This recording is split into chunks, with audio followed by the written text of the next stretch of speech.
नमस्कार। विभाग विनोद में मैं अनुरोध आज फिर हाजिर हुआ आपके सामने आज की सर्वाधिक चर्चित खबर पर अपनी विचार आपके साथ शेयर करना। जी हाँ, अब तक आपको मालूम हो गया होगा कांग्रेस को एक नया निर्वाचित अध्यक्ष मल्लिकार्जुन खड़गे के रूप में मिल गया। जी हाँ, यह बड़ी खबर इसलिए है कि कांग्रेस देश की सबसे पुरानी पार्टी है। दशकों उन्होंने आज़ाद भारत पर शासन किया, आज़ादी के पूर्व स्वतंत्रता संग्राम का नेतृत्व किया, देश को आज़ादी दिलाई और उसके पश्चात लगातार कई दशकों तक उन्होंने शासन किया।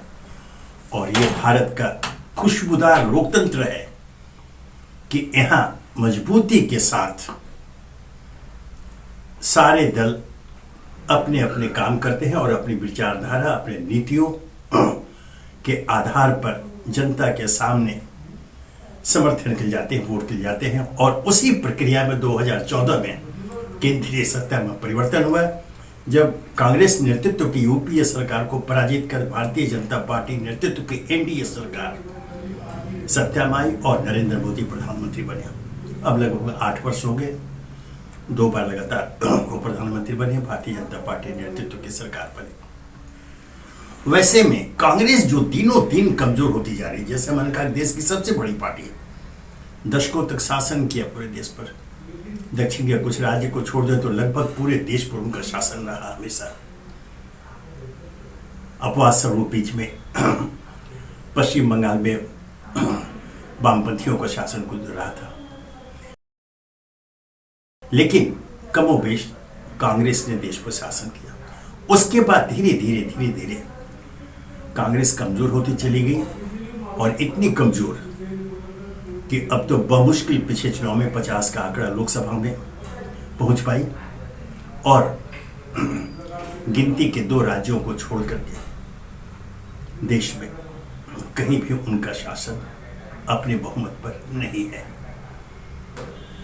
ऐसे में जब बात देश की, संविधान की, लोकतंत्र की और स्वयं ध्यान रखें भारत लोकतांत्रिक आजाद भारत के अस्तित्व की बात उठती है, तो यह तत्काल चिन्हित होता है कि देश में एक मजबूत विपक्षी दल खड़ी रहे, मजबूती के साथ खड़ी रहे, ताकि किसी अति महत्वाकांक्षी व्यक्ति के मन में वो तानाशाही प्रवृत्ति का जन्म नहीं हो सके जो लोकतंत्र के लिए खतरा हो और अंततः वह देश के लिए खतरा साबित हो सकता है। ऐसे में यह चिंताजनक स्थिति पैदा हुई थी भारतीय लोकतंत्र में, आजाद भारत के इतिहास में कांग्रेस के क्षरण को लेकर। बार बार यह होता था, नए नेतृत्व जो नेहरू गांधी परिवार, सोनिया गांधी के नेतृत्व में अभी कांग्रेस चल रहा था, ये बार बार आरोप लगता था कि राजीव गांधी के बाद जिस प्रकार मजबूती के साथ नेहरू गांधी परिवार का कोई सदस्य कांग्रेस का नेतृत्व करता, वो नेतृत्व देने में वह परिवार असफल रहा। नतीजा यह हुआ सामने है। हालात ये हो गए कि हमारे प्रधानमंत्री नरेंद्र मोदी ने यहां तक घोषणा कर दी, एक आह्वान दिया कांग्रेस मुक्त भारत का, अर्थात कांग्रेस का बिल्कुल सफाया कर दो, कांग्रेस का अस्तित्व नहीं रह जाए। हालांकि यह आपत्तिजनक था। जैसे मैंने कहा कि लोकतंत्र में मजबूत विपक्ष की आवश्यकता होती है और इस जरूरत को स्वयं प्रधानमंत्री मोदी कई बार चिन्हित कर चुके हैं। बावजूद इसके उनका यह बयान कांग्रेस मुक्त भारत आपत्तिजनक था। खैर, शायद भावावेश में उन्होंने बोल दिया होगा, लेकिन देश की जनता ने इसे गंभीरता से लिया। और स्वयं अच्छी बात यह रही कि नेहरू गांधी परिवार ने भी वास्तविकता को समझ करके कुछ निर्णय लिए। जैसे राहुल गांधी ने घोषणा कर दी कि नेहरू गांधी परिवार के बाहर का व्यक्ति अध्यक्ष बनेगा, उसे बनाओ। हालांकि सच्चाई यह है कि अनेक प्रदेश समितियां राहुल गांधी के पक्ष में खुलकर आई, उन्होंने प्रस्ताव पारित किए कि राहुल गांधी को अध्यक्ष बनाया जाए, लेकिन राहुल गांधी ने स्पष्ट दो टूक कर दिया कि नहीं, न तो मैं बनूंगा न नेहरू गांधी हमारे परिवार से कोई व्यक्ति बनेगा। यह एक बहुत ही कड़ा निर्णय था जो उन्होंने सफल किया। अंततः चुनाव हुए, लोकतांत्रिक पद्धति से चुनाव हुए। मल्लिकार्जुन खड़गे और शशि थरूर दोनों कद्दावर नेता, दोनों के बीच चुनाव हुए। चुनाव परिणाम की कल घोषणा हुई। मल्लिकार्जुन खड़गे विजयी घोषित किए गए। लेकिन ध्यान रखें, इसमें एक जो महत्वपूर्ण तथ्य उभर कर सामने आया इस चुनाव में, जो परिणाम आया वह यह कि मल्लिकार्जुन खड़गे को जहां 7,897 वोट मिले, ध्यान रखें 7,897 वोट, वहीं शशि थरूर को 1,072 वोट मिले। यह महत्वपूर्ण है। कुछ 400 उससे अधिक कुछ वोट जो है वो 416 अवैध घोषित किए गए। लेकिन महत्वपूर्ण यह है कि यह कहा गया, यह प्रचारित किया गया, यह संदेश दिया गया था चुनाव के दौरान कि मल्लिकार्जुन खड़गे को नेहरू गांधी परिवार का आशीर्वाद प्राप्त है, वो उनके नॉमिनी है, यह प्रचारित किया गया था। बावजूद इसके अगर शशि थरूर को 1,000 से अधिक वोट मिलते हैं तो यह एक संकेत है कि कांग्रेस के अंदर एक सुखद लोकतंत्र व्याप्त है, वो मौजूद है लोकतंत्र में। अगर यह सच है जैसा प्रचारित किया गया कि नेहरू गांधी परिवार की पसंद के रूप में मल्लिकार्जुन खड़गे को खड़ा किया गया था और शशि थरूर को उस परिवार का समर्थन प्राप्त नहीं था, हालांकि उस परिवार को स्पष्ट रूप से खंडन आया था कि नहीं, हमारा किसी न तो समर्थन न विरोध है, चुनाव हो रहा है, चुनाव था। लेकिन यह ऐसा प्रचारित किया गया। अगर यह सच है तो फिर ये जो 1,072 वोट शशि थरूर को आए उसका अपना महत्व है, बल्कि ये अच्छा है। अब वहां लोकतांत्रिक पद्धति से कांग्रेस संगठन आगे बढ़ेगा। और जैसा कि स्वयं राहुल गांधी ने घोषणा की, जब उनसे पूछा गया उनकी भूमिका को लेकर, उन्होंने दो टूक कहा कि पार्टी में कांग्रेस अध्यक्ष सर्वोपरि होता है, उसका निर्णय ही सभी पर लागू होगा। मेरी भूमिका के बारे में भी कांग्रेस अध्यक्ष निर्णय लेंगे। यह एक अत्यंत ही परिपक्व बयान है उस राहुल गांधी की ओर से जिन्हें विपक्ष ने एक अभियान चलाकर उन्हें हर तरह से नकारा साबित करने की कोशिश की थी। उन्हें पप्पू तक घोषित किया गया, पप्पू अर्थात मूर्ख। लेकिन राजनीतिक विश्लेषक सहमत होंगे और सहमत हैं कि पिछले दिनों जिस तरह से राहुल गांधी ने नेतृत्व का प्रदर्शन किया और जिस तरह कांग्रेस संगठन को लेकर विचार प्रकट किए और जिस तरह स्वयं को चुनाव से अलग रखा और दबाव के बावजूद उन्होंने इनकार कर दिया अध्यक्ष बनने से, तो यह संकेत है कि राहुल गांधी अपेक्षानुरूप राजनीतिक रूप से परिपक्व होते जा रहे हैं। यह सुखद है, क्योंकि ये कई बार हो चुका था। हालांकि प्रधानमंत्री ने कांग्रेस मुक्त भारत का आह्वान किया, लेकिन एक बात को गांठ बांध लेनी चाहिए, इसे कोई इनकार नहीं कर सकता कि नेहरू गांधी परिवार और कांग्रेस पार्टी का भारत की आजादी में और लोकतंत्र की स्थापना में जो योगदान है उसकी तुलना किसी अन्य के साथ नहीं की जा सकती। यह ठीक है कि यह देश है, यह भारत की जनता है, लेकिन भारत की जनता ने उस परिवार में, उस नेतृत्व में विश्वास प्रकट किया। नतीजतन ब्रिटिश हुकूमत से, ब्रिटिश गुलामी से हमने स्वयं को मुक्त कराया और आज एक अपने संविधान में, अपने संविधान के अंतर्गत हमारा लोकतंत्र फल फूल रहा है, इतना कि आज पूरा विश्व ईर्ष्या की दृष्टि से भारतीय लोकतंत्र को देख रहा है। ऐसे में अब जबकि जैसे मैंने कहा कि बिल्कुल क्षरण हो रहा था कांग्रेस का, बहुत कुछ अंश में हो भी चुका है। ऐसे में उसे पुनर्जीवित करने की चुनौती नए कांग्रेस अध्यक्ष के पास है। और यह अच्छी बात, यह अच्छा देखने पाया कि शशि थरूर व स्वयं उनके समर्थक आगे बढ़कर उन लोगों ने इस परिणाम का स्वागत किया और पूरे सहयोग समर्थन की घोषणा की है। यह बहुत ही आवश्यक है। ध्यान रखें, जिस तरह से देश में एक असहज वातावरण का निर्माण हुआ है, स्वयं संविधान को चुनौती दी जाने की बातें कही जाने लगी है, लोकतंत्र की समाप्ति, लोकतंत्र की हत्या के आरोप वर्तमान शासकों पर लग रहे हैं। ऐसे में बात यहां किसी एक कांग्रेस दल की नहीं है, बात यहां आजाद भारत के अस्तित्व की है।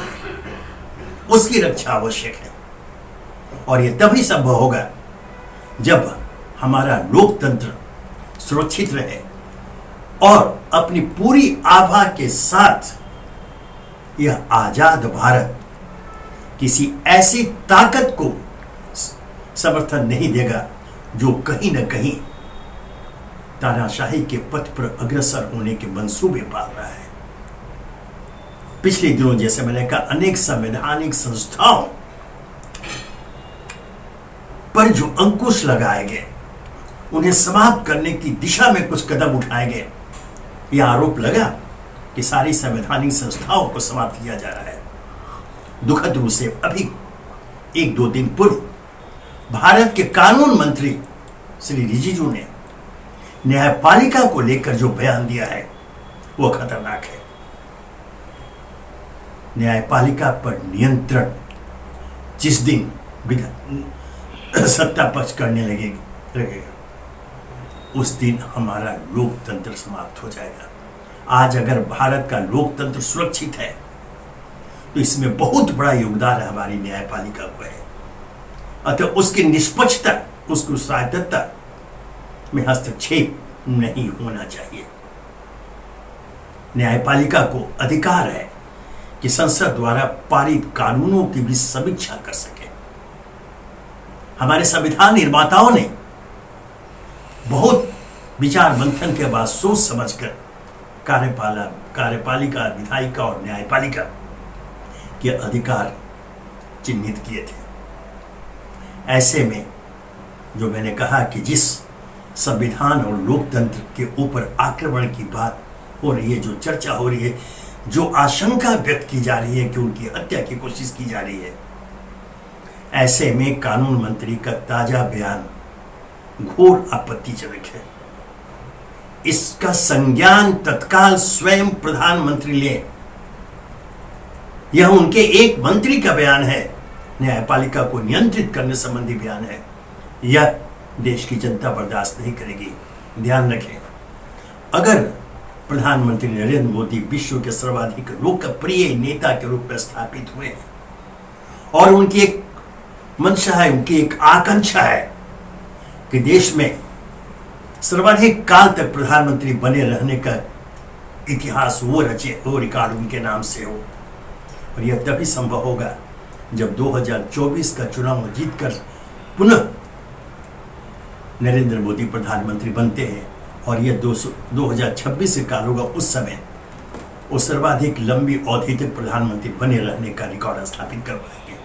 ये सारी बातें सामने हैं, लेकिन इन सबों के बीच जो हम लोग चर्चा करते, जो संदर्भ है कांग्रेस पार्टी को नए अध्यक्ष मिलने का, वहां लोकतांत्रिक पद्धति से चुनाव होने का, इस आलोक में भी सत्ता पक्ष सचेत हो जाए, क्योंकि यह देश की जनता है। ध्यान रखें, सब कुछ बर्दाश्त कर लेगी, वो महंगाई की मार भी बर्दाश्त कर रही है, बेरोजगारी भी बर्दाश्त कर रही है, लेकिन उसके लोकतंत्र पर अगर कोई नजर उठाकर देखेगा तो देश की जनता उसे अस्वीकार कर देगी। अब एक चुनौती जो मल्लिकार्जुन खड़गे के पास है, कांग्रेस को पुनर्जीवित करने की, यह एक बहुत बड़ी चुनौती है। यह कांग्रेस के हित में ही नहीं है, मैंने जैसे कहा, यह संविधान के हित में, यह लोकतंत्र के हित में और भारत देश के अस्तित्व के हित में। इन तीनों के रक्षार्थ जरूरी है। सत्ता की बात छोड़ दीजिए, फिलहाल एक मजबूत विपक्ष के रूप में कांग्रेस स्वयं को पुनर्स्थापित करे, और यह चुनौती नए अध्यक्ष मल्लिकार्जुन खड़गे को है। देखना होगा कि वो इसमें कितना सफल होते हैं। आशा की जानी चाहिए कि पूरा संगठन, पूरा कांग्रेस पार्टी का संगठन उनको सहयोग देगा। और इस तरह का बयान आया भी बड़े सुखद लगा जब स्वयं पराजित उम्मीदवार शशि थरूर सबसे पहले उनके घर में जाकर पहुंच खड़गे को उन्होंने बधाई दी और अपने समर्थन का वादा किया। पूरे देश से जो कांग्रेस संगठन के पदाधिकारी हैं, कार्यकर्ता हैं, जो सदस्य हैं, उन सबों के मन में भी यही भावना है कि अब एक नए कांग्रेस की स्थापना के लिए मल्लिकार्जुन खड़गे को पूरी तरह से सहयोग दिया जाए, समर्थन दिया जाए, ताकि वे अपने विवेकानुसार मित प्राय कांग्रेस को पुनर्जीवित कर सके और लोकतंत्र के हित में आगे कदम ताल कर सके, ताकि कोई भी, यहां मैं चिन्हित कर दूं, कोई भी लोकतंत्र के खिलाफ, संवैधानिक संस्थाओं के खिलाफ। और अंत में एक सर्वाधिक महत्वपूर्ण तथ्य ध्यान रहे, 137 सालों के इतिहास में, कांग्रेस इतिहास में और विशेषकर आजाद भारत के इतिहास में दूसरा अवसर है जब कोई दलित नेता कांग्रेस के राष्ट्रीय अध्यक्ष के पद पर आसीन हुआ है। इसके पूर्व जगजीवन राम बने थे और यह दूसरी बार है जब मल्लिकार्जुन के रूप में भारतीय राष्ट्रीय कांग्रेस को एक नया राष्ट्रीय अध्यक्ष मिला है वर्तमान की। हालांकि यह क्षोभजनक है, अरुचिकर है, लेकिन कड़वा सत्य के रूप में स्थापित है कि पूरा भारत समाज आज जिस प्रकार से जाति, धर्म, संप्रदाय के नाम पर बटा हुआ है, वह वोट की राजनीति को प्रभावित करता है। पिछले दिनों, हालांकि ये बोलना नहीं चाहिए दोहराऊंगा, लेकिन जिस प्रकार से राष्ट्रपति का चुनाव हुआ, उसमें भी इस बात का, इस तथ्य का ध्यान रखा गया था। आज जगजीवन राम के बाद मल्लिकार्जुन खड़गे को, जो दलित नेता हैं, मैंने कहा कि आजाद भारत में दूसरा अवसर है जगजीवन राम के बाद जब ये राष्ट्रीय अध्यक्ष बने हैं। यह भी एक बहुत बड़ी चुनौती है आने वाले दिनों में खड़गे के लिए। अनेक विधानसभा भी, जो गुजरात या हिमाचल प्रदेश के बाद अगले वर्ष 5 राज्य विधानसभाओं के चुनाव होने हैं और उसके बाद 2024 में, जो समय बहुत कम रह गया है, लोकसभा के चुनाव होंगे। तो यह चुनौती छोटी नहीं है, एक बहुत बड़ी जिम्मेदारी मल्लिकार्जुन खड़गे को मिली है और इसका निर्वहन किस प्रकार करते हैं यह देखना दिलचस्प होगा।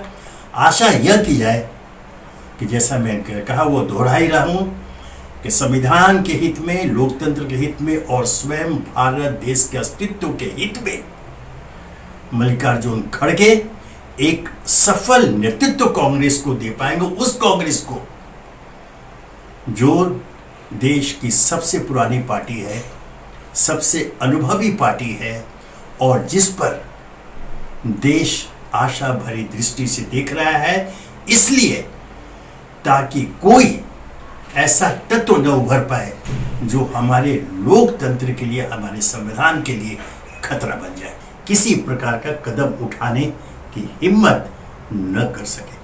धन्यवाद।